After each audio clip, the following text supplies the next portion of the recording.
কোটি কোটি টাকার প্রতারণা। বোলপুর বাইপাসে আনারুল ইসলামের বাড়িতে কেন্দ্র বাহিনীর নিরাপত্তায় আয়কর হানা। প্রায় সকাল 11টা থেকে আনারুল ইসলামের বাড়িতে আয়কর দপ্তরের আধিকারিকরা তল্লাশি চালাচ্ছে। অভিযোগ, আনারুল ইসলাম সাধারণ মানুষের কাছে ব্যাংক অ্যাকাউন্ট মারফত কোটি কোটি টাকা নিয়েছেন লাভের আশায়। লাভ তো দূরের কথা, আসল টাকারও কোনো হদিশ আর নেই। সকাল থেকে ইডির হানা দেখে বেশ কয়েকজন লগ্নিকারী বাড়ির সামনে এসে পৌঁছান। তাদের ক্ষোভ উগরে দেন। ইডি আধিকারিকরা আনারুল ইসলামের বাড়ি থেকে বের হওয়ার পরেই লগ্নিকারীরা ক্ষোভে ফেটে পড়েন। আনারুল ইসলামের শালাকে ঘিরে বিক্ষোভ দেখাতে শুরু করেন।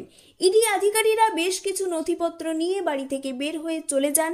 ঘটনাস্থলে বোলপুর থানার পুলিশ। কি উদ্দেশ্য করেছিলেন? এখানে আপনার শতকরা 2% রিটার্ন করা হতো, মানে লাখে 2000 টাকা। আচ্ছা, লাখে 2000 টাকা। এই টাকাটা প্রত্যেক মাসে এই টাকাটা কে তুলতো? এই টাকাটা এখানে বিজনেস কনসেপ্টটা নিয়ে আসে 2013 সালে এই এমডি আনারুল ইসলাম। আচ্ছা, ইনি কে? ইনি হচ্ছে কোম্পানির ডিরেক্টর। ইনি কোম্পানির ডিরেক্টর। আচ্ছা, ইনি নিজেই এই টাকাটা তুলতেন? হ্যাঁ, ইনি নিজে। মানে আপনারা কি এই টাকা? আচ্ছা, ব্রাঞ্চ অফিস ছিল এখানে। আচ্ছা, সেই ব্রাঞ্চ অফিস থেকে তুলতেন। আচ্ছা, এরকম আপনিও দিয়েছেন টাকা? কত টাকা দিয়েছেন আপনি?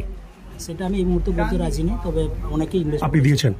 এবার এই পাড়াতে এই অঞ্চলের অনেক লোকই দিয়েছে। অঞ্চলে বলে নয়, এই এলএফএস কোম্পানিতে অল ওয়েস্ট বেঙ্গল নয়, অল ইন্ডিয়া আছে। অল ইন্ডিয়া রয়েছে। অল ইন্ডিয়া আছে। আচ্ছা, আপনারা কখন জানতে পারলেন যে এটা থেকে মোটামুটি 70-72 কোটি টাকা গিয়েছে অল ইন্ডিয়া, মোটামুটি 2000 কোটি টাকার উপরে। 2000 মানে কয়েক কোটি টাকা, হাজার হাজার কোটি টাকা। আচ্ছা, মোটামুটি আনুমানিক বলুন, এখানে এই অঞ্চলে এই বোলপুর ইয়েতে কতজন থাকতে পারে এরকম গ্রাহক যাদের টাকা প্রতারণা হয়েছে? হাজারের ওপর। হাজারের ওপর। তারা কি সবাই বোলপুরি? শুধু বোলপুরে, শুধু আচ্ছা, সংলগ্ন মুর্শিদাবাদ, লাভপুর, সমস্ত জায়গা, মানে অল বীরভূম, বর্ধমান মিলে। কি বলেছিল এই মোহাম্মদ আনারুল ইসলাম আপনাদেরকে? কি বলেছিল এই কোম্পানিতে লগ্নি করার জন্য? তো এরা সেবি রেজিস্টার দেখিয়ে। আচ্ছা, সেবি রেজিস্টার ছিল, যেটা দেখানো হয়েছে প্রত্যেককে। ঠিক আছে, পরে সেবি ওদেরকে ওখান থেকে এক্সট্রাক্ট করে দেয়, সেটা আলাদা ব্যাপার, কিন্তু সেবিতে রেজিস্টার ছিল। আমরা নিজেও দেখেছি সেবিতে রেজিস্টার ছিল।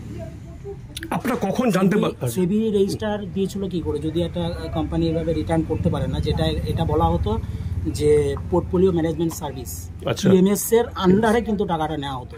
যার জন্য এটা বলা হতো কি যে একটা বিগ অ্যাকাউন্টে ট্রেড করতে হয় এটা। তো বিভিন্ন টাকাকে নিয়ে এসে একটা জায়গায় রেখে তারপরে এটাকে ইউটিলাইজ করতে হয়। আচ্ছা আচ্ছা, ঠিক আছে। যার জন্য পিএমএস এর আন্ডারে যদি হয়, তাহলে যেহেতু পিএমএস সম্ভবত 20 লাখ টাকার নিচে নাকি পিএমএস অ্যাকাউন্ট হয় না। ঠিক আছে, তো 2 লাখ 5 লাখ টাকা যে দিয়েছে, সে ওই পিএমএস এর আন্ডারে দিয়েছে, সেখান থেকে 2000 টাকা ওদেরকে রিটার্ন করতে হবে। এই মোহাম্মদ আনারুল ইসলাম ছাড়া আর কে রয়েছে এই কোম্পানির? এখানে বেশ কিছু আরো হেভিওয়েট লিডার আছে। আমাদের যেটুকু শোনা আছে, বিভিন্ন জায়গাতেই আজকে রেড হচ্ছে। তার সঙ্গে আরামবাগ যে অফিসটা ছিল, আরামবাগ রিসর্ট, যে রিসর্টটা ওরা এইসব মানুষজনের টাকা পয়সা নিয়ে করেছে, সেই রিসর্ট থেকে অপারেট হতো টোটালটা। এটা বোম্বেতেও একটা অফিস রেখেছিল। ঠিক আছে, আপনারা নেটে দেখলেই বুঝতে পারবেন বোম্বে অ্যাড্রেস কোথায় ছিল। 2টো কেস চলছে, যে ওটা বোলপুর থেকে আমরা 2টো কেস করেছি, আরও অন্যান্য জায়গায় কেস হয়েছে। বোলপুর একটা কেস চলছে আপনার ট্রাইব্যুনাল কোর্টে, স্যাটে, যেটা বোম্বেতে। আর একটা কেস চলছে হাইকোর্টে। আপনারা কিভাবে জানতে পারলেন যে আপনারা প্রতারিত হয়েছেন? প্রতারিত হয়েছে বলতে, যখন রিটার্ন আসা বন্ধ হয়ে যায়, তখনই মানুষ বুঝতে পারে যে প্রথম একবার অ্যারেস্ট হয়েছিল ও বহুদিন আগে, মানে এমডি। আচ্ছা, তো তখন মানে আনারুল ইসলাম?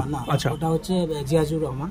আচ্ছা, জিয়াজুর বর্তমানে রয়েছে আমরা উড়িষ্যা জেলায় আছে। অ্যারেস্ট হয়েছে। এটা কতদিন হবে, মানে আপনারা জানতে পেরেছেন এটা কতদিন হবে মোটামুটি? এটা আমরা জানতে পেরেছি 2023 সালের জুন মাসে। এর আগে কি আপনারা কোনোভাবে টাকা পেয়েছেন? যে লগ্নি করেছিলেন তার কোনো অঙ্কের টাকা কিছু কি এসছে? না, শুধুমাত্র 2% রিটার্নটা সবাই পেয়েছে। 2% রিটার্নটা আমি তো বললাম আপনাকে, ওই মোটামুটি আমরা 2023 সালে স্টপ হয়, জুন অবধি পাওয়া গেছে, তারপর